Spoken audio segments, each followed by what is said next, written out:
Martians.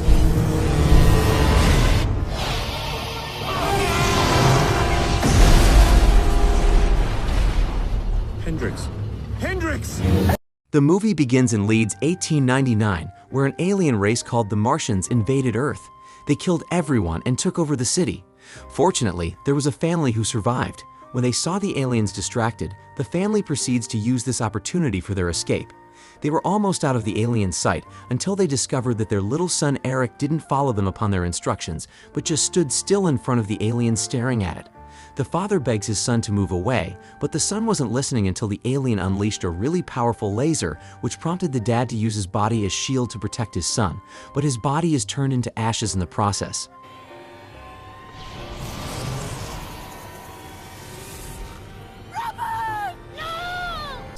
His mom yells out in pain seeing this, leading to the alien to kill her as well. Their son Eric, witnessing all this, angrily stood firm ready to challenge the alien as it approaches him. But as it was about to strike, it suddenly crashes to the ground dead. Scientists who went into investigation said what killed the Martians was the bacteria in Earth. Anyway, the scene cuts to 15 years later in another city in New York called Manhattan, where we see the grown-up Eric sitting on a train, and he still feels guilty for what happened at his tender age, blaming himself for what happened to his parents.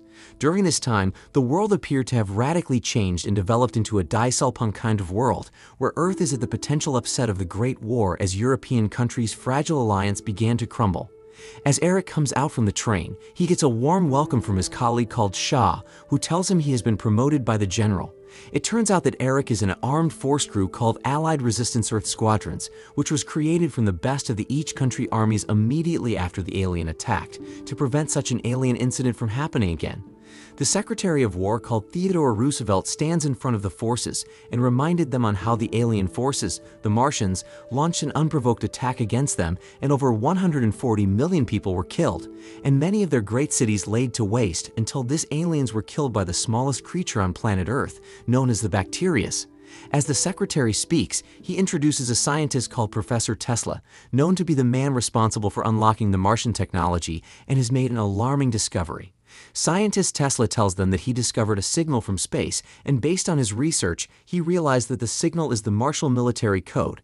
He strongly warns them that it's a sign that the Martians will invade Earth again, and this time, they are coming with a really large army, leading to everyone listening to panic and fear. The general of the whole squad tells them not to be afraid, as he reveals to have been secretly preparing for this attack and showcases to them his secret weapon, which is a battle tripod of 65 feet tall with heavy machine guns along with 6 light rocket. Due to Eric's recent outstanding performance in his recent battle simulations, the honor of command of his battle tripod will go to him and his crew members, who are Jennifer Carter from the US, Corporal Patrick from Ireland, Sergeant Abraham from Canada, and finally Lieutenant Raja from Malaya. According to the general's permission, Eric decided to name the battle tripod the Goliath. While they all went to have drinks at a bar, a news got to them informing that the presuming heir to the throne of Austria, called Archduke Franz Ferdinand, was assassinated. Due to this, the members of Allied Resistance Earth Squadrons, otherwise known as the Ares, were called back to their various countries to prepare for the upcoming war, but Eric yells out in anger concerning the stupidity of the human politicians, who don't fight for their honor but only for their greed and vanity. He has seen what the Martians are capable of with his own eyes, and if they don't remain together and fight the coming alien invasion, they might spend their whole lives being hunted like animals. Secretly, Patrick and Eric's crew is being ordered by his older brother along with his gang to hijack some heat rays from the Heirs organization, so they can use it to their advantage to blast the English out of their country Ireland once and for all. The next morning, all the battle tripods were successfully loaded into a really gigantic ship, and inside it are the members of the Heirs who are headed to northeast to prepare for the invasion. When they landed at the location, they all began to scout the area, but things suddenly became really terrifying, as the Heirs weren't able to communicate with one another anymore due to the heavy rain disrupting the signals, and at that moment, a green light emanates out of nowhere and burns one of their members to ashes. Martians.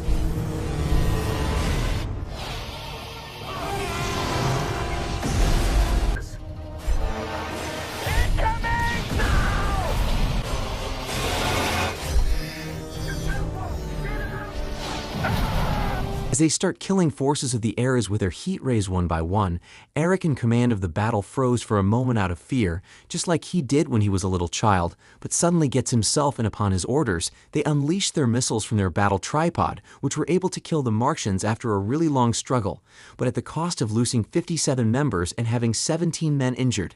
The general believes the Marshal only sent just 3 of their kind to attack instead of their full armies is because they just wanted to test the capabilities of the Ares weapons as the real invasion is about to begin.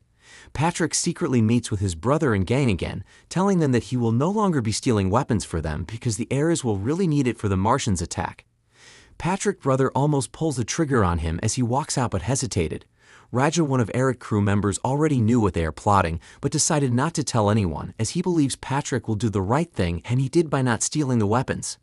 The Secretary of War is really at shock the most, because he believed the bacterias will kill the aliens just like they did before, but it turns out that these human killers has developed a kind of immunity to protect them from the bacterias.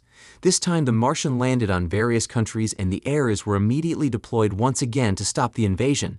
They received a signal concerning 9 Martian aircraft heading towards their gigantic ship. The general sends out his air forces, and as they battled with it, they were somehow at disadvantage because the heat rays in their plane, which can kill the Martians, will need a 3-minute recharge after they fire a shot, so they had no choice but to do this the hard way by mostly depending on their guns and rocket. Even at that, these courageous men were still able to destroy all the Martian air forces led by another captain called Beowulf. After the general realizes that 3 Martians had escaped, he sends Captain Eric and his crew on a mission to use the opportunity to annihilate them all. Eric and his crew divided themselves to scout the area for the creatures, but they walked themselves into a trap as the aliens already knew they were coming. Luckily, another Captain Beowulf shows up with his squad to assist them as they were repeatedly firing at the Martians. Upon Eric's supervision, they were able to take down the Martians, but Captain Beowulf's squad members who were defenseless in the battlefield were all killed. Since all their battle tripods are all destroyed, Eric still wanted to find the rest of the Martians on foot, but Patrick and his crew disagrees, because that will only be a suicide mission for just a few of them to attack without any battle tripod, just like what happened to Captain Beowulf's squad. This argument almost results to a fight between them, until they hear a gunshot. They followed the sound only to see Captain Beowulf shooting an already dead Martian to satisfy his pain on the death of his crew members and his family. Beowulf tells them that he is going to kill those more Martians as he appears to know their particular basement on Earth. He takes them to the factory which the aliens are using for their base, but he was killed by the Marshal after serving as a distraction for Eric and his crew to enter the alien basement. I'm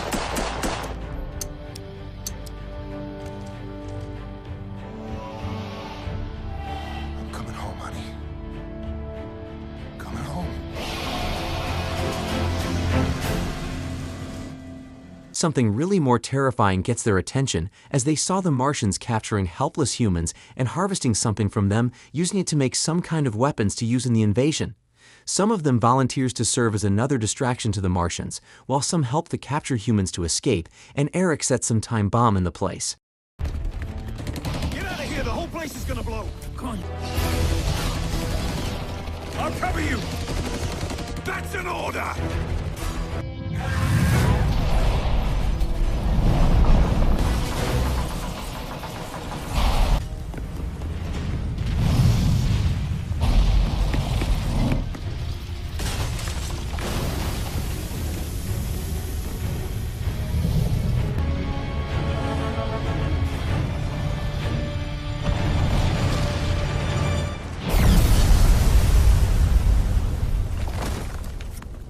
Soon as they all ran out, the bomb, which destroys the whole factory and the Martians along with it.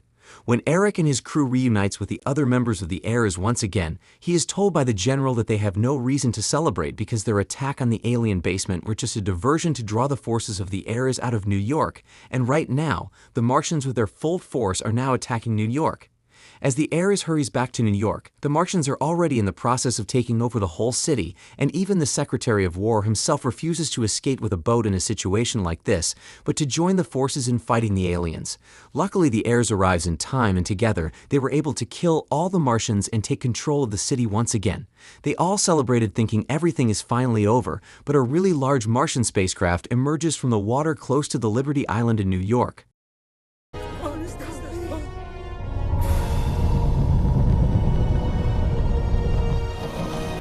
Isn't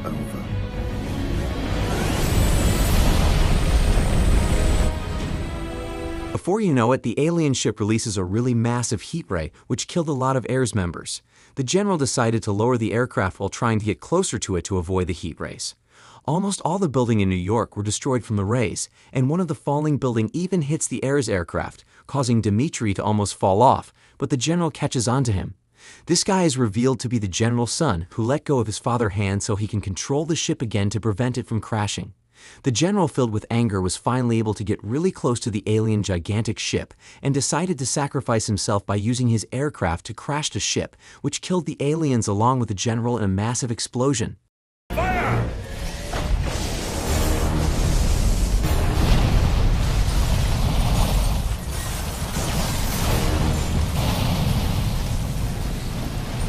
The movie ends when all the members of the Air is gathered to pay their respect to the general because he is a hero of this war.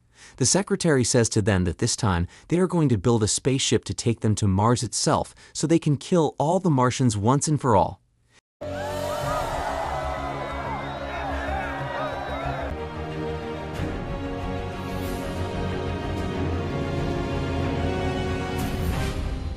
Thank you for watching, guys. If you love animation movies, please subscribe to this channel and keep watching. Bye. And that's the end of the video. I hope you enjoyed it. If you did, don't forget to smash that like button, subscribe for more awesome content from Cartoon Crunch, hit the bell icon so you never miss an update.